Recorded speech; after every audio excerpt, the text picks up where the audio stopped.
Quant models. Do you mean financial quant or AI quant models? It can be confusing, but today we'll explain both in one video. Hello everyone. Today, we're skipping the boring math formulas. We're going to talk about a very real problem. What happens when those seemingly perfect mathematical models collapse in the real world, and how can we truly master them? In 1997, a dream team of Nobel laureates lost $4.5 billion because they overtrusted their pricing model.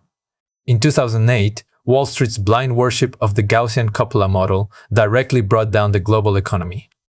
This is the core of what we're discussing today. A model is not reality.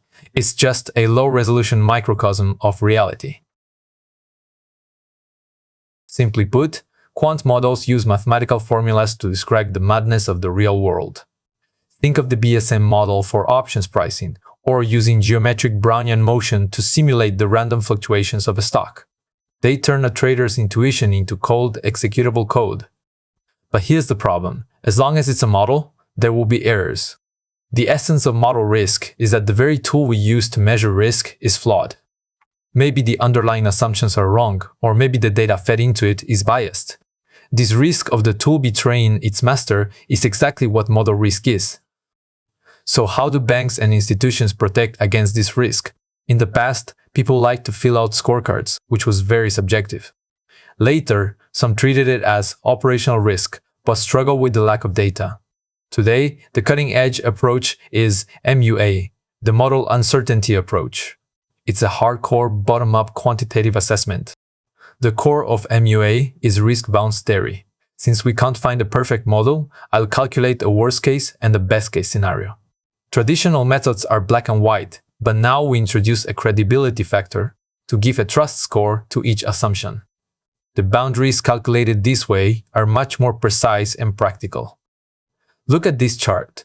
On the left is the lower bound, on the right is the upper bound, and in the middle is the value calculated by your model.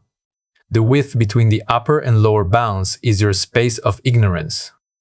Based on this space, we calculate a MoRC, model risk capital, forcing financial institutions to set aside real money as a buffer for their own uncertainty. Before we move to the next chapter, let's do a quick quiz. Which option do you think is correct? Pick an answer in your head. I'll pause for a moment. The answer is B. Traditional methods are black and white, but modern methods allow for shades of gray. Now that we understand this quantification of uncertainty, let's look at how quant models make money on the investment side. What is factor investing? As an analogy, you don't eat an orange just for the orange, but for the vitamin C inside. In the eyes of a quant, there is no Tencent or Alibaba. There are only their value factors and momentum factors. We are buying these underlying characteristics that bring excess return. Factors are mainly divided into three categories. Asset factors are the beta returns from market fluctuations. Style factors are what we often call value, momentum, and small cap. And strategy factors are more complex arbitrage methods. The arsenals of top quant funds are mainly composed of style and strategy. Knowing the factors is useless if you can't implement them. Institutions generally have two approaches. A lighter one called factor tilts, where, for example, I still buy bonds but allocate weight based on GDP, and a heavier one called factor optimization, the most famous being Bridgewater's risk parity strategy, which makes the risk contribution of each factor exactly equal. Today's quant is not just calculating factors, it's also calculating text. Financial institutions are all using large models to read and write research reports. But the problem is, large models consume too much compute power, and financial data can't just be uploaded to public clouds. Local compute simply can't handle it. What do? This leads us to quantization in the computer. Note that quantization here is not the same word as quantitative finance from earlier. Quantization in AI means forcibly compressing high-precision floating-point numbers in a model into low-precision integers. It's like compressing a 4K image into a JPEG. The size is smaller and it loads faster, but you can still recognize that there's a cat in the... Does compression make it dumber? The actual test data is quite shocking. Even after compressing the model to a quarter or an eighth of its original size, it still retains over 99% of its accuracy on academic benchmarks. Moreover, the larger the model, like those over 70B parameters, the stronger its resistance to this type of compression. How do we compress it? There are two schools. One is PTQ, compressing the model directly after training. It's simple, brutal, and fast, but tends to drop the model's IQ. The other is QAT, which includes compression constraints during the training process itself. It's more effort, but the resulting model retains its intelligence much better. To get a bit more hardcore, how exactly is this done? The most common method is max absolute quantization. You find the number with the largest absolute value in a dataset, map it to 107, and scale the rest of the numbers proportionally. If the data has an asymmetrical distribution, we use affine quantization and add a 0-point offset. The beauty of math lies in this ingenious mapping. Let's do another quiz. Regarding AI quantization, which statement is correct? Think about the test data we just mentioned. The answer is C. Large models have extremely high parameter redundancy, so even if you slash a lot of precision, they still maintain 99% accuracy. This is also the core reason why on-device large models can run on mobile phones today.